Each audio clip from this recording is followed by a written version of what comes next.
Chapter 5. At first it felt strange to be walking down the same old street looking like someone else.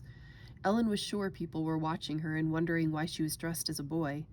What should she say if a woman walked up to her and asked, "Why is a girl wearing those clothes? It's not very seemly to show your legs." She'd pretend the woman had mistaken her for someone else. But after a while, in Ezra's old breeches, her legs free of skirts and petticoats, she found it was fun to stomp along the cobblestones. She forgot what people might say. It was fun to dodge the ox carts and the wheelbarrows and run against the wind with no cloak to hold her back. No one noticed her at all. When she came to the pump corner, she saw that Dicey and the two Brinkerhoff boys were having a snowball fight. "That's a fair match," Ellen said to herself. She turned her head so Dicey could not see her. Let them fight it out. But she knew Dicey had seen her when she heard her call out, "Stop!" Ellen's heart almost stood still. "New boy," Dicey called. "What's your name?" Why, Dicey didn't know her. It was just like being invisible. Dicey had looked at her and didn't know her. Ellen peeped over her shoulder just in time to see Aaron Brinkerhoff push Dicey against a tree trunk and hold her there, while Arnie gleefully scrubbed her face with handfuls of snow. "Stop!" screamed Dicey. "Stop! 2 against 1 ain't fair!" She kicked and twisted away from them. Then, to Ellen's surprise, Dicey turned and ran away, crying like a bawling calf. Ellen stood and stared at her. For a moment, she even felt sorry for her.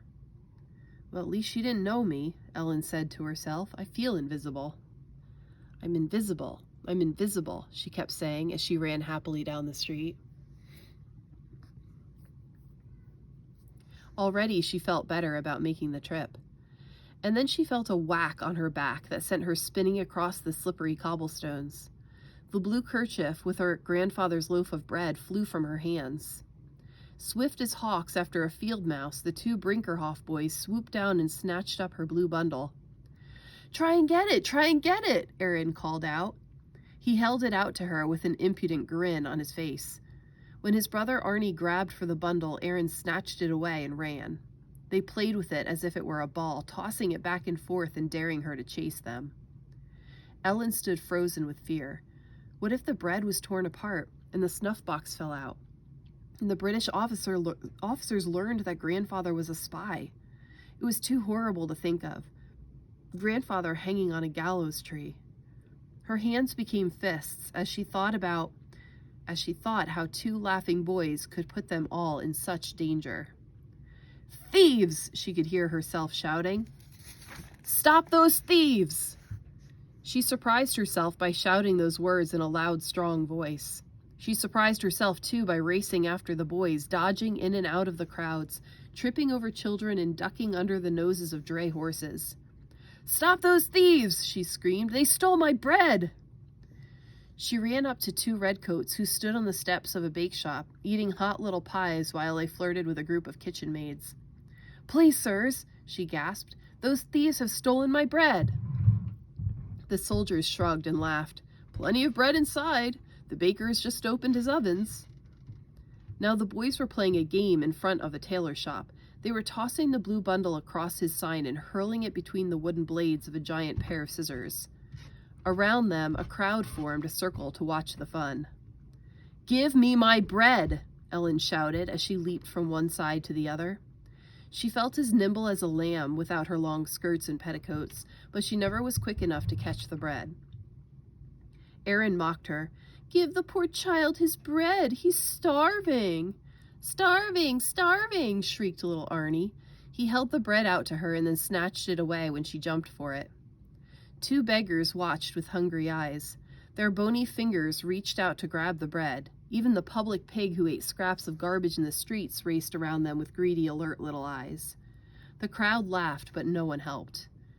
A little old woman who swept the steps of the tailor's shop with a broom of corn straw called out sharply, "What ails you, Brinkerhoff boys? Always making trouble.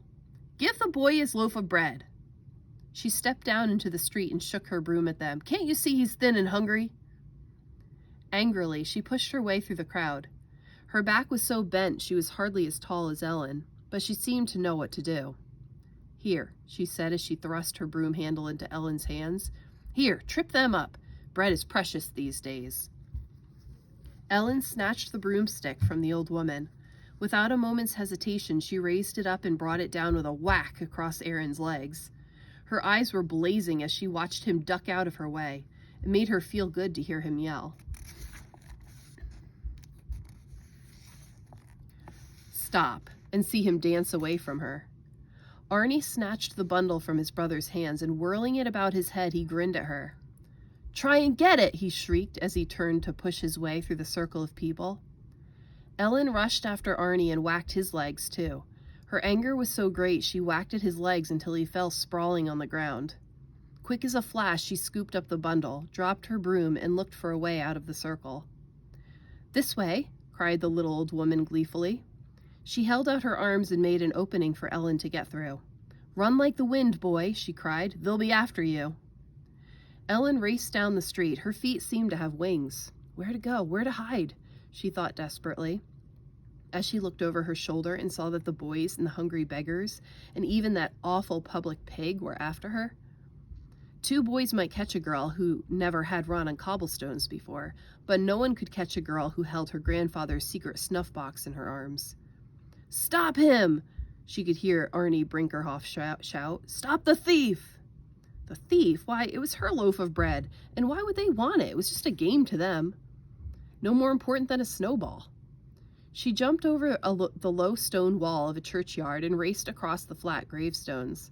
Looking back, she could see that she must have lost the beggars and the pig. Only the boys were following her, and a church warden who ran after her, flapping his arms and shouting, "Be gone! Be gone!"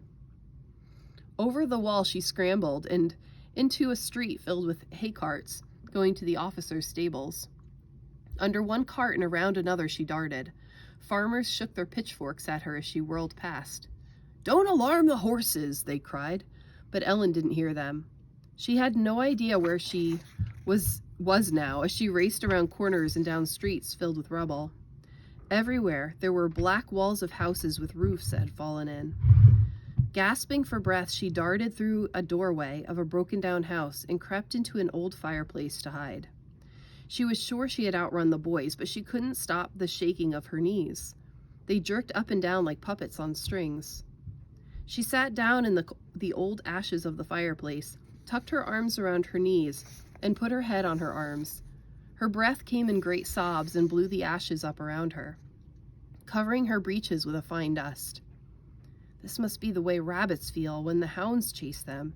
If only I were back at home, I could crawl into bed and pull the covers over my head. Those boys, those horrible boys, to spoil everything at the beginning. It wasn't to have been such a long walk to Front Street. She had done it before with her grandfather. "And now I don't know where I am," she wailed. Grandfather had never brought her to the west side of town, where the great fire burned block after block last September. It made him too sad to look at it, he said. 600 houses had been burned, and Trinity Church. It was lucky the whole city didn't burn up. Slowly she began to collect her wits. Grandfather would have to find someone else to carry his message. She'd go home and tell him he had asked too much of her. She couldn't go out on the streets and roister about like a boy. She couldn't go sailing across the bay to a place where she had never been and find a man she had never seen. That was asking too much of a 10-year-old girl. She'd go home and tell him he must find someone else. She waited a long time to make sure the boys had not followed her. As she waited, she grew calm, and a strange, happy feeling came over her. She, Ellen Toliver, had fought 2 boys in front of a crowd of people. She not only had raced them and beaten them, but she had saved her grandfather's message. The bread was here with the snuff box still inside. She could hardly believe it. As she sat quietly, a new feeling of confidence came to her. Perhaps I can try to walk to the docks after all. She took a deep breath. Perhaps I can go to Jersey after all. Grandfather said it wasn't hard. I can start over again from here, if I can find my way to Front Street. Very carefully, she crept out of the fireplace and looked around. There were tents where people must be living amidst the broken-down walls, but she saw no one around, only stray cats that slunk away in the rubble. It must be getting near 10 o'clock, she said to herself. There were no church bells to ring the hour, for the wardens had hidden the bells when the British came. She looked up at the hazy sun that struggled wanly in the gray sky. Grandfather always pointed out directions by the shadows the sun cast. If the sun is on my left side, that must be the east, and the East River would be that way. Very carefully, she picked her way through the black rubble flecked with white snow, and at last she came to the streets lined with fine houses and beech and sycamore trees. These streets looked familiar, and the breeze had the salty fish smell of the river. As she stepped quickly along, she had a feeling the trip wouldn't be so bad after all.